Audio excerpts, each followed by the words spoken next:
মসজিদের কোটি টাকা তছরূপের অভিযোগ, পলাতক ইমামকে ঘিরে তীব্র বিতর্ক। দক্ষিণ করিমগঞ্জের বারুই গ্রামের চেরাগী শেরপুর জামে মসজিদকে ঘিরে সামনে এসেছে চাঞ্চল্যকর আর্থিক অনিয়মের অভিযোগ। মসজিদের তহবিলের প্রায় 1 কোটি টাকা তছরূপের অভিযোগে ইমাম তথা কোষাধ্যক্ষ হাফিজ হুসাইন আহমেদ হোসাম এবং প্রাক্তন সেক্রেটারি নিজামুদ্দিনের বিরুদ্ধে এজাহার দায়ের হয়েছে। অভিযোগ, মসজিদের দোকান ভিটে জমি বিক্রি ও এলাকাবাসী চাঁদার টাকায় নতুন মসজিদ নির্মাণ শুরু হলেও 2024 সালের হঠাৎ নির্মাণ কাজ বন্ধ হয়ে যায়। মহল্লাবাসী বারবার হিসেব চাইলে তা না দিয়ে উল্টো বিভাজন সৃষ্টি করার চেষ্টা করা হয় বলে অভিযোগ। মসজিদ কমিটির উপদেষ্টা তাজুল হোসেনের এজাহারের ভিত্তিতে পুলিশ তদন্ত শুরু করলে অভিযুক্তরা আত্মগোপন করে জেলা আদালতের অগ্রিম জামিনের আবেদন করেন। তবে জেলা দায়রা জজ আদালতে সেই জামিন আবেদন খারিজ করে দিয়েছেন। ঘটনাকে কেন্দ্র করে এলাকায় চরম উত্তেজনা সৃষ্টি হয়েছে এবং দ্রুত নিরপেক্ষ তদন্ত তহবিলের সঠিক হিসেব প্রকাশের দাবি তুলেছেন স্থানীয়রা এবং হাফিজ হুসাইন আহমেদের সন্ধান পাইয়ে দিলে এলাকাবাসী চিরকৃতজ্ঞ থাকবে বলেই জানান সমাজসেবী Tajul. Bureau report, BM news 24। আমি তাজুল হোসেন, শেরপুর জামে মসজিদ কমিটির অ্যাডভাইজারি কমিটির মেম্বার। আমাদের গ্রামের মসজিদের নির্মাণের দায়িত্ব ছিল হাফিজ হুসাইন আহমদ কোষাধ্যক্ষ ও সেক্রেটারি নিজামুদ্দিন। দীর্ঘদিন ধরিয়া ওনারা মসজিদের বিল্ডিং নির্মাণের দায়িত্বে থাকা অবস্থায় মসজিদের জায়গা জমিন বিক্রি করছেন, বিক্রি করিয়া মসজিদের কাজ চালাইছেন। আমাদের মসজিদের নিয়ম আসলো বা সংবিধান আছে যে মসজিদের জায়গা বিক্রি হইলে টাকাগুলো অ্যাকাউন্ট হইতো, অ্যাকাউন্টের মাধ্যমে এগুলো খরচ হইতো। ওনারা টাকাগুলি অ্যাকাউন্টে না রাখিয়া নিজেরা তো রাখছে রাখিয়া বিল্ডিংয়ের কাজ ধরাইছেন। কিছুদিন পরে ওনারা বিল্ডিংয়ের কাজ হঠাৎ করে বন্ধ করে দিছেন। আমরা আমসায়া শান্তিপ্রিয় মানুষ, সারা আমসায়ার মানুষে আমরা জিজ্ঞাসা করলাম যে তুমি দেন কেতালি মসজিদের কাজটা বন্ধ করলা। ওনারা কইছেন মসজিদের ক্যাশ তো বিল শেষ হয়ে গেছে, ওনারা আর কাজ চালাইতে পাত্রা না। আমরা একটা সন্দেহ হইল, আমরা ওনারা জিজ্ঞাসা করলাম যে আপনারা হিসাবটা দিন, হিসাব দিলে পরবর্তী সময়ে আমরা দেখব যে বাকি কাম কিলা করা যায়। দীর্ঘ 2 বছর ধরে বারংবার ওনার কাছে আমরা হিসাব চাইছি।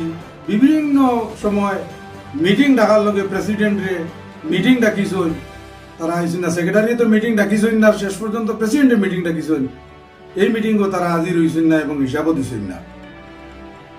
পরবর্তীতে হাফিজ হুসাইন আহমদে এই হিসাব না দেওয়ার বাহানা স্বরূপ গ্রামের মধ্যে ডিভাইড এন্ড রুল পলিসি করিয়া আমরা বাইয়ে বাইয়ে বিভাজন সৃষ্টি করাইয়া তাই ঝগড়া লাগাইবার সৃষ্টি করছেন। আমরা হিসাব চাই, তাই তারার কাছে গিয়া বলেন আমরা তাহলে মসজিদ থেকে বার করে দিলিয়া। আমরা হিসাব চাই, তাই তাহলে আমরা মসজিদ থেকে বার করে দিলিয়া। এই কথার পরিপ্রেক্ষিতে একদিন মসজিদও আইয়া আগর মেস্তরি সকল খাড়া হয়েছেন যে তারা কোনো পয়সা দেবো হয়েছে না, তারা হিসাবও হয়েছে না এবং মেসাবে হিসাবটা কিলা দিলা। শেষ পর্যন্ত গ্রামের মানুষ মেস্তরিটা লইয়া দেখছেন, হিসাব করিয়া দে উনার পয়সা দিছে না, উনি কয়েক লক্ষ টাকা পাওনি, উনার টাকা আজ অব্দি পর্যন্ত দিছেন না।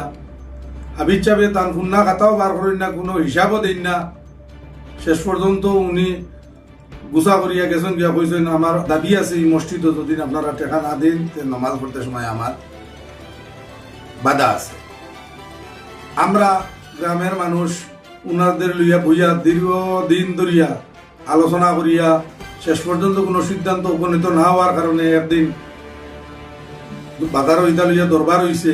শেষ পর্যন্ত জেলার বিভিন্ন পুলিশ প্রশাসনের পদাধিকারী সকল, ডিএসপি মহাশয়, ওসি মহাশয় বাদারান্দি সারা আমরা ইনো আসলা যে ওখান কোনোভাবে দিন মিটমাট করে দেওয়া যায়নি। কোনো অবস্থায় এদিন এখানে শেষ করা গেছে না। পরিস্থিতি বিবেচনা করিয়া জেলা প্রশাসনে কইছেন এরার উপরে এফআইআর দেও। এফআইআর দেওয়ার পরে থাকি লইয়া উনারা বর্তমানে ফালাতক অবস্থায় আছেন, থানা তো কোনো হিসাব সমঝাইছেন না। এই ফালাতক থাকা অবস্থায় উনি সেক্রেটারি এবং কোষাধ্যক্ষ হাফিজ হুসাইন জেলা দায়রা জজ আদালত অ্যাডভান্স বেইলের লগে আবেদন করলা। মহামান্য আদালতের উপরে আমরা বিশ্বাস আছে, আমরা ন্যায় বিচার পাইমু। আদালতে কেস ডায়েরি বিবেচনা করিয়া উনাদের বেইল পিটিশন খারিজ করছেন। আমরা উসামা বিশ সম্পর্কে আমরা তো জানতাম উনি এখন ভালো মানুষ, উনি এখন করাপ্টেড মানুষ। পরবর্তীতে আমরা জানলাম যে উনারে নিজ গ্রাম আমালা গ্রাম ওই গ্রামে উনার সমস্ত ফ্যামিলিরে এক গড়ি করা হয়েছে। পরবর্তীতে তাইতে সারেপুর গ্রামও গেছলা, এখানেও তারা এক গড়ি করা হয়েছে, এখানেও তারা ঝামেলা সৃষ্টি করছেন। উনার সমাবেশর জীবনেও উনি মহিনার শিশু পার্কের জায়গাও দখল করিয়া খাইছেন।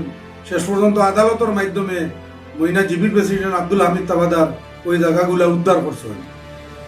জেলা জমিয়তর জেনারেল সেক্রেটারি আসলা, এই সেক্রেটারি পদ থেকেও করাপশনের দায় উনারে টাইটেলর প্রিন্সিপাল তথা জেলা জমিয়তর প্রেসিডেন্ট আবু সুফিয়ান সাহেব উনারে বরখাস্ত করছেন।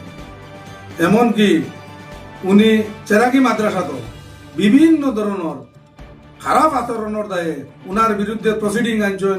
আজীবনের জন্য উনারে মাদ্রাসা গিয়া সাসপেন্ড করা হয়েছে, যেহেতু কোনোদিন মেম্বারশিপ পাইন না। দারুল গিরাত থেকে উনারে বহিষ্কার করা হয়েছে, ঈদগাহ থেকে উনারে বহিষ্কার করা হয়েছে। এমনকি আরও তার অন্যান্য আরো নানান এভিডেন্স আছে, পরবর্তী সময়ে আমরা নিউজও দিমু। তাই আমরা শেরপুর জামে মসজিদের কুশাধ্যক্ষ গত 2/2/2020 ইংরেজি তারিখে উনি মেইন এক্সিকিউটিভ কমিটির কোষাধ্যক্ষ হিসেবে নির্বাচিত হয়েছেন। ও কমিটির প্রেসিডেন্ট আসলা আব্দুল সালাম, সেক্রেটারি আসলা নিজামুদ্দিন। এর পরবর্তীতে কি তাই বিভিন্ন কুটচাল করিয়া এই সমস্ত মসজিদের টাকাগুলা জায়গা জমিন বিক্রি করিয়া তা না তো নিশ্চয় নিয়া তাই কাজ করাইছেন। আজ পর্যন্ত 10 টাকার রসিদও দিছেন না, মেমো দিছেন না, প্রসিডিং তার পুরা উল্লেখ আছে, সমস্ত ডকুমেন্টসও উল্লেখ আছে যে হাফিজ হুসাইন আহমদ সাহেব হিসাব দিছেন,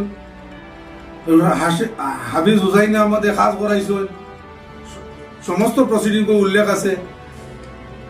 পুলিশ প্রশাসনে সমস্ত রেকর্ডগুলা সিজ করছেন, ব্যাংকের অ্যাকাউন্টও সিজ করছেন। পরবর্তী সময়ে ব্যাংকের অ্যাকাউন্ট ফ্রিজ করছেন, অ্যাকাউন্টের স্টেটমেন্ট থানায় উঠাইয়া আনছেন। দেখা গেছে ব্যাংকে 1 টাকাও রাখা হয়েছে না, সমস্ত টাকা তারা হাতে রাখিয়ে তারা কাজ করছে এবং আজ অব্দি পর্যন্ত কোনো হিসাব দেন না। আমরা যদি পরিপূর্ণ হিসাব পাইলাই তাহলে আমরা এই ধরনের জিও তাইলাম না। অনেক হিসাব দিন না করিয়া আত্মগোপন করিয়া থাকা অবস্থার কারণে আমরা লাইভের মাধ্যমে আইছি। আমরা শান্তিপ্রিয় মানুষ, এরিয়ার মানুষের কাছে ওই ব্যক্তির অনুসন্ধান চাইয়ার, যদি কেউ অনুসন্ধান দিতে পারেন তাহলে আমরা অনেক কৃতজ্ঞ থাকবো। পুলিশেও বুঝাইয়া এরে পার না, আমরাও বিভিন্ন অনুসন্ধান করিয়া এরে পাইয়ার না।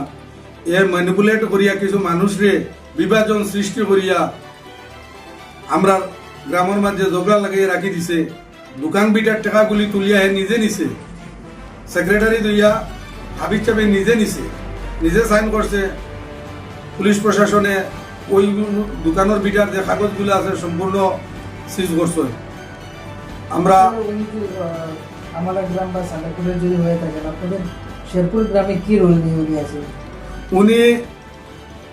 উনি একজন ইমাম, উনি বেতন নেই। আবার উনি থানায়ও পাবলিকের মাঝে উনি বলেন উনি বেতন নেই না। এরপরে সারাগির বাজারও 350 নম্বর খাস জায়গা উনি একটা বিল্ডিং 18 লক্ষ টাকা দিয়ে ক্রয় করছেন। উনি এই টাকার উৎসটা কই? 3 তলা বিল্ডিং, এসি লাগাই, তাই কোনো গভর্নমেন্ট জব নাই, কোনো ব্যবসাও নাই। উনারে কিছুদিন আগে আসিমগঞ্জ কওমি মুদরসা হইতেও বরখাস্ত করা হয়েছে, যেটার দায়িত্বে বর্তমানে মৌলানা আবু সুফিয়ান সাহেব আছেন। উনি এই টাকাগুলা কই থেকে পাইন?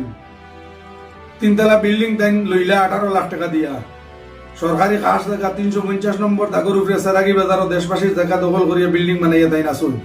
আর একটা কত হইল গিয়া অনেকে মনে করতে পারেন যে আমি কেনে মাতির, আমি হামসায়ার মানুষ, আমরা ডোনেটর ফ্যামিলির মানুষ, আমি বিগত কমিটির কোনো মেম্বারশিপে আসলাম না, কিচ্ছু নাই। আমি হামসায়ার হিসাবে আমি নিজের চকুর সামনে আমি দেখছি, ওটার লাগি এই সমস্ত মাতো আমি ধরছি। সর্বোপরি কত হইল গিয়া মহামান্য আদালতে সমস্ত রেকর্ড বিবেচনা করছেন। যদি আমার কথা এটা মিথ্য হইতো তাহলে আদালতে নিশ্চয়ই তারে বেল দিলা। হনে আদালতের কাছে বেল পিটিশন চাওয়ার বাদে মহামান্য আদালতে 3 ঘন্টা সময় দিছেন, যেহেতু 3 ঘন্টার ভিতরে রেকর্ডগুলো আনিয়া জমা করিলাম, কিবা একটা করে দেওয়া যাইব। 2 দিনেও কোনো ধরনের কোনো হিসাবই গেছে না।